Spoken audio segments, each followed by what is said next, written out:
Picture this, a once glorious kingdom now teetering on the brink of an endless winter, its light and life fading into an encroaching darkness. The songs of prosperity have been replaced by the whispers of despair. What could possibly save them? The answer lies in a legend, a myth whispered around hearths and in hushed tones in the castle halls. It speaks of the first flame, the source of all warmth and creation, and of a single hidden ember that was saved from its dying heart. This ember, they say, holds the power to rekindle the sun and push back the shadows forever. The Last Ember of Elarion. For generations, the kingdom's greatest knights and wisest mages have searched for it, all in vain.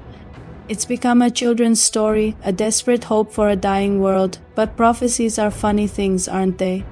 They don't always choose the mighty or the noble. Our story doesn't begin in a grand castle or a mystical library. It begins in the mud and toil of a remote farmstead with a young boy named Kale. Kale knows more about tending stubborn goats and mending fences than he does about ancient prophecies. His world is small, defined by the changing seasons and the simple love of his family. He dreams not of glory, but of a good harvest and perhaps a day without chores. He is ordinary, unassuming, and completely unaware that the fate of Elarion rests squarely on his young shoulders. You see, Kale carries a secret he doesn't even understand, a strange birthmark on his wrist, one that tingles with a faint warmth when the north wind blows its coldest. It's a mark that has been passed down through his bloodline, a key that connects him directly to the Lost Ember. He is the one spoken of in the prophecy, the unlikely hero destined to find the kingdom's last hope. He is the shepherd of the flame. While Kale is oblivious to his destiny, others are not. In the heart of the kingdom, within the cold stone walls of the royal court, shadows plot and conspire. The king's most trusted advisor, Lord Valerius, is a man whose ambition is as vast and as cold as the encroaching frost. He has studied the old texts, not to save Elarion, but to seize its power for himself. He knows the prophecy, he knows of the mark, and he knows that a simple farm boy is the only thing standing between him and absolute control. Valerius doesn't want to rekindle the flame for the people. He wants to harness its power to become a god of a new, darker age. And so the gears of fate begin to turn. As the kingdom's blight worsens, the royal seers finally decipher the final lines of the prophecy, pointing them directly to Kale's remote village. A royal decree is sent out, not to celebrate a hero, but to capture him.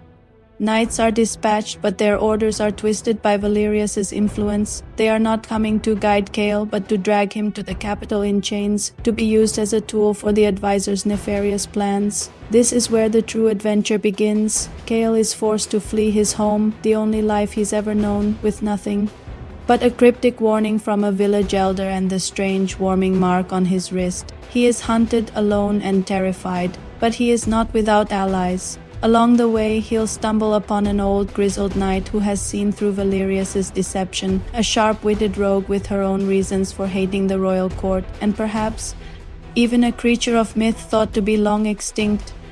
Kale's quest is twofold. He must outrun the knights who hunt him and the dark agents Lord Valerius sends from the shadows, but he must also follow the faint call of the Ember, a journey that will take him through forgotten forests, over treacherous mountain passes, and into the ruins of ancient cities.